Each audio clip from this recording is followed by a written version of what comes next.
సంవత్సరాల తరబడి ఎన్ని మందులు వాడినా మీ మోకాల నొప్పులు తగ్గట్లేదా? ప్రాణ పెయిన్ క్లినిక్ లో అత్యాధునిక చికిత్స. Welcome to Suman TV.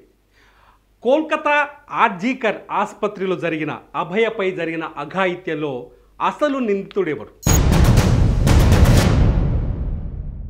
CBI విచారణ తర్వాత ఇప్పుడు అనేక ప్రశ్నలు, అనేక కోణాలు తెరపైకి వస్తున్నాయి. సిబిఐ విచారణలో ఎవరు ఊహించని నిజాలు బయటపడుతున్నాయి. అభయ పైన అఘాయిత్యం చేసిన అసలు నిందితులు ఎవరు? ఇక్కడ చాలా స్పష్టంగా అర్థమవుతుంది. మన స్క్రీన్లో చూస్తున్నాం.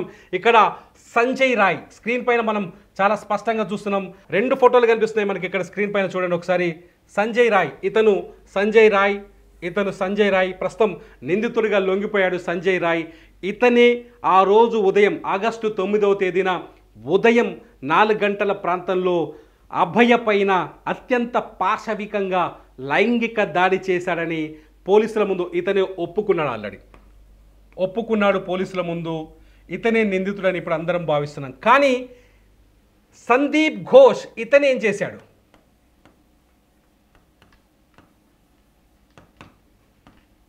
ఎవరి సందీప్ ఘోష్? సందీప్ కథంతా ఇప్పుడు సందీప్ ఘోష్ చుట్టూ తిరుగుతుంది. సందీప్ ఘోష్ చెస్ట్ ఆసుపత్రి ఏదైతే ఘటన జరిగిందో దానికి ప్రిన్సిపాల్ సందీప్ ఘోష్ పైన ఇప్పుడు అందరి దృష్టి మళ్ళింది. హత్య చేసింది నేనే అని చెప్పేసి చాలా స్పష్టంగా సంజయ్ రాయ్ ఒప్పుకుంటూ ఉంటే, సందీప్ ఘోష్ మాత్రం ఈ పోలీసుల దృష్టి, సిబిఐ దృష్టి, కోర్టుల దృష్టి మాత్రం సందీప్ ఘోష్ పైన మళ్ళుతుంది. ఎందుకు సందీప్ ఘోష్ పైన అందరి దృష్టి మళ్ళుతోంది? ఎందుకంటే ఒక హత్య జరిగినప్పుడు కానీ, ఒక నేరం చేసినప్పుడు కానీ నేరస్తుడు చాలా తెలివిగా ఆలోచిస్తాడు. అనేక నేరాల్లో చూసాం. ఇక్కడ కూడా అదే జరుగుతోంది. ఎవరైతే అభయ తల్లిదండ్రులు ఉన్నారో వాళ్ళు కూడా అదే ఆరోపిస్తున్నారు. చాలా స్పష్టంగా అర్థమవుతుంది ఇక్కడ. ఏంటి అంటే సంజయ్ రాయ్ చాలా ఈజీగా పోలీసులకు దొరికాడు. పాయింట్ నెంబర్ 1, దొరికిన వెంటనే ఆయన ఒప్పుకున్నాడు. నేనే ఆ అమ్మాయి పైన అఘాయిత్యం రేప్ చేశాను, ఆ తర్వాత హత్య చేశాను ఒప్పుకున్నాడు. కానీ సంజయ్ రాయ్ ఇంత బహిరంగ ఒప్పుకోక ముందుకు ఏం జరిగింది? అక్కడ పోలీసులు చాలా స్పష్టంగా ఒక విషయాన్ని కప్పిపుచ్చడానికి ప్రయత్నించారు. ఆ అభయది హత్య కాదు, రేప్ అండ్ మర్డర్ కాదు, ఆత్మహత్య అని చెప్పడానికి కల్కత్తా పోలీసులు తీవ్రంగా ప్రయత్నించారు. ఈ పాయింట్ని చాలా స్పష్టంగా గుర్తుపెట్టుకోవాలి. కల్కత్తా పోలీసులు అభయ తల్లిదండ్రులకు ఒక సమాచారం ఇచ్చారు. కాలేజీ యాజమాన్యం కూడా అదే సమాచారాన్ని ఇచ్చింది. ఏం చెప్పింది? హత్య కాదు, అభయది ఆత్మహత్య, ఆసుపత్రిలో సూసైడ్ చేసుకుంది అని చెప్పారు. వాళ్ళ ఆందోళనతో పరిగెత్తుకుంటూ ఆసుపత్రి దగ్గరికి వచ్చారు. ఉదయం 9:30కి ఈ విషయం వెలుగులోకి వచ్చింది. ఆగస్టు 9వ తేదీ ఉదయం 9:30కి ఈ విషయం వెలుగులోకి వచ్చింది. ఆగస్టు 9వ తేదీ తెల్లవారుజామున 4 గంటలకు ఈ దుర్ఘటన జరిగినట్టుగా కొంత ఇప్పటికున్న మెడికల్ ఎవిడెన్స్ ఆధారంగా రిపోర్ట్స్ బయటకు వచ్చాయి. పోస్టుమార్టం ఆధారంగా రిపోర్ట్స్ బయటకు వస్తున్నాయి. అయితే ఉదయం 9:30కు వాళ్ళ ఆసుపత్రి దగ్గరకు వస్తే 3 గంటల పాటు వాళ్ళని క్లాస్ రూమ్లోకి రానివ్వలేదు, ఇన్సిడెంట్ జరిగిన ప్లేస్లోకి రానివ్వలేదు. దాదాపు 3 గంటలు వెయిట్ చేయించారు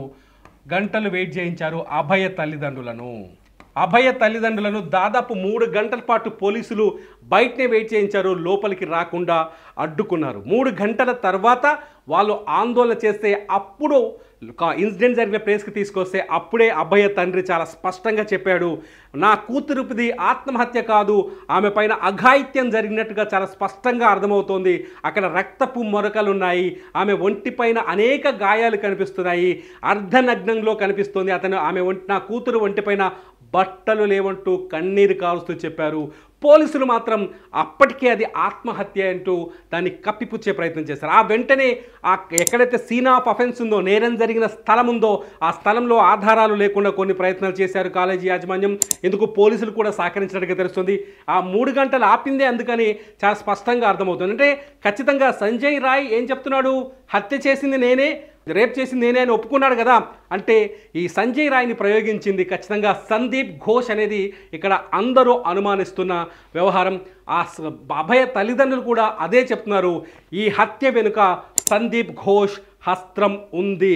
అతని హస్తంతోటే సందీప్ ఘోష్ సంజయ్ రాయ్ని ఒక ఆయుధంగా వాడుకున్నాడు అనేది ఇప్పుడు అందరికీ కలుగుతున్న అనుమానాలు. ఈ విషయంలో సిబిఐ ఇన్వెస్టిగేషన్లో కూడా అనేక విషయాలు వెలుగులోకి వస్తున్నాయి. హత్యకు ముందు రోజు రాత్రి ఏం జరిగింది, అసలు అభయ ఎక్కడెక్కడ తిరిగింది, సంజయ్ రాయ్ ఏం చేశాడు అనేది కొంత ఇన్వెస్టిగేట్ చేస్తే చాలా స్పష్టమైన విషయాలు వెలుగులోకి వచ్చాయి. ఏంటంటే సంజయ్ రాయ్ చాలా స్పష్టంగా, ఎవరైతే నిందితుడు ఉన్నాడో సంజయ్ రాయ్ స్పష్టంగా అభయ ఎక్కడెక్కడైతే తిరుగుతుందో ఆమె తిరుగుతున్న ఫ్లోర్లోనే తిరిగాడు, ఆమెను కనిపెడుతూనే తిరిగాడు, ఆమె చుట్టూ ఒక నిఘా వేశాడు, రెక్కీ చేశాడని అర్థమవుతుంది.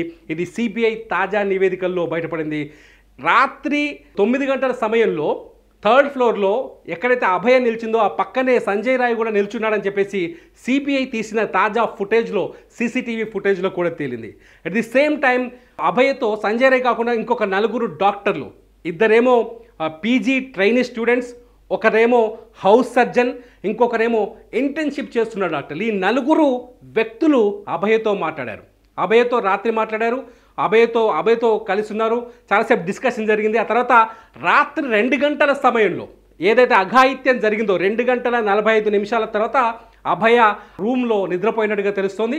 అయితే 2 గంటల సమయంలో నిందితుడు సంజయ్ రాయ్ అభయతో వెళ్ళి మాట్లాడాడు.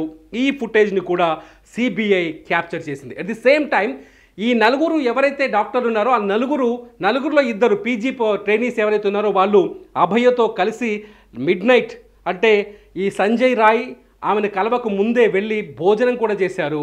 ఆ తర్వాత హౌస్ సర్జన్ అట్లాగే ఇంటర్న్షిప్కి వచ్చిన 2 కలిసి ఎవరైతే ఉన్నారో ఆ 2 వచ్చి 2 గంటల 45 నిమిషాల తర్వాత కాన్ఫరెన్స్ హాల్లో తనని ఎక్కడైతే నిద్రపోయిందో ఆ ఏరియాలో javelin throw sports, Olympic sports కూడా చూసినట్టుగా సిబిఐ తాజాగా ఐడెంటిఫై చేసింది. మొత్తానికి ఇక్కడ ఏం జరిగింది, ఇక్కడ అర్థం చేసుకోవాల్సిన విషయం ఏంటంటే సంజయ్ రాయ్ అనేవాడు అభయని వెంటాడుతూ ఉన్నాడు. అతని చూపుల అభయ చుట్టే ఉంది. ఆమె ఎప్పుడైతే ఒంటరిగా దొరుకుతుందో అని ఎదురు చూస్తూ ఉన్నాడు. ఎట్ ది సేమ్ టైం ఆ 4 కూడా ఈ విషయం తెలుసా అనే ఇప్పుడు సందేహాలు తెరపైకి వచ్చినాయి. ఏది చూసినా ఆసుపత్రిలో ఏదో మిస్టరీ ఉంది, అది సందీప్ ఘోష్కి సంబంధించిన మిస్టరీ. ఆ మిస్టరీకి సంబంధించిన రహస్యాలు ఖచ్చితంగా అభయకు తెలుసుంటాయి. అభయను తుదముట్టిస్తే, అభయను అంతమొందిస్తే ఆ విషయాల్ని సమాధి చేయొచ్చు అనే ఉద్దేశంతో ఈ దాడి జరిగిందని అనుమానాలు తెరపైకి వస్తున్నాయి. సిబిఐ ఈ విచారణలో చాలా క్షుణ్ణంగా ముందుకు వెళ్తోంది. ఇప్పటికే సుప్రీంకోర్టు కోల్కతా పోలీసుల తీరుపైన ఆగ్రహం వ్యక్తం చేసింది. ఎక్కడైనా ఇన్సిడెంట్ జరిగిన తర్వాత ఆ ఇన్సిడెంట్ పైన పోస్ట్ మార్టం పూర్తయి బాధితురాలి పార్థివ దేహానికి అంత్యక్రియలు పూర్తయిన తర్వాత ఎఫ్ఐఆర్ నమోదు చేయడాన్ని తీవ్రంగా ఆక్షేపించింది సుప్రీంకోర్టు. అసలు ఏం జరిగిందనే విషయాలపైన సుమోటోగా కేసు నమోదు చేసి సిబిఐ ద్వారా రిపోర్టు నివేదికను తెప్పించుకుంటోంది. మొత్తంగా ఖచ్చితంగా ఆర్జీకర్ హాస్పిటల్లో జరుగుతున్న బాగోతాలను బయటపడకుండా ఉండేందుకే అభయని హత్య చేశారనే సందేహాలు ఇప్పుడు తెరపైకి వస్తున్నాయి. మొత్తంగా సందీప్ ఘోష్తో పాటు సంజయ్ రాయ్తో పాటు ఆ రోజు రాత్రి అభయతో మాట్లాడిన 2 పీజీ ట్రైనీస్, అట్లాగే హౌస్ సర్జన్, అట్లాగే ఇంటర్న్షిప్ కోసం వచ్చిన డాక్టర్, ఈ 6 ఇప్పుడు లై డిటెక్టర్ టెస్టులు చేస్తున్నారు. సిబిఐ ఈ 6 విచారించిన తర్వాత లై డిటెక్టర్ టెస్టులకు పురమాయించాలని కోర్టును కోరింది. దీంతో కోర్టు అనుమతి ఇవ్వడంతో వీళ్ళకి లై డిటెక్టర్ టెస్టులు చేయబోతున్నారు. లై డిటెక్టర్ టెస్టుల్లో ఏ నిజాలు వెలుగులోకి వస్తాయనేది ఇప్పుడు ఆసక్తికరంగా మారింది. ఈ కేసులో మొత్తంగా ఈ సందీప్ ఘోష్ అనే వ్యక్తి ఇప్పుడు కీలకంగా మారాడు. ఇతనే ఈ కేసులో కీలకమైన నిందితుడిగా తేలుతారని అనుమానిస్తారు. ఎందుకంటే సంజయ్ రాయ్ ఇంటికి వెళ్ళినప్పుడు వాళ్ళ అమ్మతో మాట్లాడినప్పుడు సిబిఐ ఈ కేసులో తన కొడుకు ఒక్కడే లేదని, చాలామంది పెద్దవాళ్ళ హస్తం ఉందనే వ్యాఖ్యలు కూడా చేసింది. దీంతో సిబిఐ సందీప్ ఘోష్ చుట్టూ ఇప్పుడు కథను అల్లుతోంది. సందీప్ ఘోష్ ఏం చేశాడు, ఆ రోజు రాత్రి ఎక్కడున్నాడు, అతని అంతకుముందు సందీప్ ఘోష్ ఆసుపత్రిలో అతని పాత్ర ఏంటి, ఏమేం చేస్తున్నాడు, ఈ అంశాలన్నింటిపైన ఇప్పుడు సిబిఐ దృష్టి సారించింది. మొత్తంగా మిస్టరీ మాత్రం లై డిటెక్టర్ టెస్టులతో కొత్త మలుపు తిరగబోతుంది.